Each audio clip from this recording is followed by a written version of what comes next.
Samsung just had their event where they launched a lot of new hardware. So they have two new phones, the Z Flip 6 and the Z Fold 6, and they also have new earbuds. They have the new Galaxy Buds 3 Pro, and they also have new watches, including the all-new Galaxy Watch Ultra. Now, despite all of this impressive new hardware, they spent a lot of time talking about AI features that were just not really impressive. Okay, let's start off with the hardware first. So the Galaxy Z Flip 6 comes in 4 colors. We have the blue, a mint, yellow, and silver shadow. The silver shadow color is still an aluminum device, but it has that kind of titanium look. Now there's 3 main hardware updates over the previous generation. First, it now has 12 gigs of RAM instead of 8. Even the base model has 12 gigs of RAM now on the Flip 6. Secondly, we have a bigger battery. It's 4,000 milliamp hours now. Thirdly, the main camera now uses a 50 megapixel sensor. The ultrawide still uses the same sensor as the previous generation. Now, the screen sizes on the Flip remain unchanged. Both the inside screen and the outside screen are the same as before. And also the weight remains unchanged, and the dimensions are also very similar. For all intents and purposes, it's the same dimensions. It's a little bit thinner than the previous model, but it was imperceptible when I was holding it in my hands. Aesthetically, there aren't a lot of changes on the Flip 6. Now the Fold is a different story. The Galaxy Z Fold 6 has 3 new colors. So we got the silver shadow again, pink, and navy, but this is a different dimensioned product. It's thinner and lighter this year, and it's also a little bit shorter but wider. And because of these changes, we now have new screens. So we have different aspect ratios on these screens even. So the front screen is a little bit bigger at 6.3 inches. It's a little wider. And the main screen on the inside still measures up as a 7.6 inch screen, but it's also a slightly different aspect ratio than the previous generation. Also a little bit wider. And you can tell, like I didn't have any of the specs or information in front of me when I was first looking at them, and I just felt like these were wider screens than the previous generation. The camera system appears to be running the same hardware, so it's still got the 50 megapixel GN3 as the main shooter, but it is contained in a different kind of camera bump. So each lens now has a series of these concentric rings, and I think they look nice, but those rings were weirdly sharp. Like if I rubbed them with my fingertips, my skin cells would appear on those rings. It still has 12 gigs of RAM and the same battery size, so it still has a 4,400 milliamp hour battery. It's just like a more refined version of what they had going on. But both the Flip 6 and the Fold 6 are running the Snapdragon 8 Gen 3 chip, which is obviously better performance, mostly noticeable in the GPU. So if you're someone that's chasing performance, there is a bit of a bump. Okay, next up is what I think is the most interesting piece of hardware they showed. It's the Galaxy Buds 3 and the 3 Pro. So since 2016, Samsung's wireless earbuds have all shared the same kind of design language. They have these compact buds that have no stems, and they just look nothing like Apple's AirPods. Even the cases are unlike Apple's AirPods. They normally have these like square cases or maybe pill-shaped cases. It's like uniquely and iconically a Samsung design. Even on their website, they had like articles talking about how, the design language and how they chose it over the years and why they go with the stemless design. So you can imagine my surprise when they revealed the new Galaxy Buds 3 and the Buds 3 Pro, and these things had stems, and they also just looked very Apple-esque to me. Now, in my short time using them, I will say that controlling these with the stems and squeezing them is more precise than just like tapping the sides of the previous buds. I've always found those a little bit harder to control, but it's strange to me that they took such an iconic design and just replaced it overnight. Now the Buds 3 Pro, and only the Pro models, has a light strip that lights up when there's like 30% battery or more, and you can control the lighting a little bit in software. There's also color-coded markings like blue and orange for left and right, and it does make it easier to put them into the case correctly. I do want to add, they sounded really good. I wasn't able to measure them, obviously, at an event like that, but I was switching back and forth between the Apple AirPods Pro 2 and the Galaxy Buds Pro 3. And just between the two, again, a short listening test, but I definitely prefer the Galaxy Buds. They just sounded better.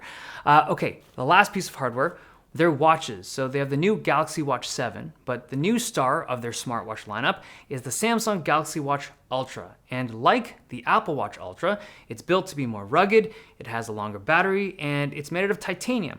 So I'm not surprised that Samsung made an Ultra watch, but I am surprised that it's got a more squarish shape. Like the whole Samsung Galaxy Watch lineup has always just been round watches, so it's just, again, deviance from their regular design, but I do love the look of the Ultra, especially the white colored one. Like that thing looks so nice in real life. The white strap with the white on the casing, god damn, it's sick. There is a quick button on the side. It's got like orange color accents. Now, in my short testing with it, the only thing that that button could do on the unit that I was testing was that it was just launch workouts, but I'm assuming in software you can adjust it. The bezel doesn't rotate. It just has markings that might trick you into thinking that it does. And the watch face that I saw on it had a very technical vibe to it. I thought it looked really nice. It is water resistant to about 100 meters, and it works at a wide range of temperatures and at high altitudes, and has a siren that you can activate in emergencies. Now, the strap is a very soft rubber strap. It's a very similar looking strap to the stock Apple Watch Ultra strap, which is actually seemingly built for divers, but the Galaxy Watch Ultra is not a dive watch in the sense that I don't even think it has a depth gauge, which at least from my understanding, the spec sheets that I looked at, and when I asked to Samsung, does this have a depth meter? They said it didn't, which is surprising to me. I feel like on a watch called the Ultra with the ability to go to 100 meters deep, I mean, why is there no depth sensor? Not that everyone's diving, but I don't know. That just feels like something they could and should have put on it.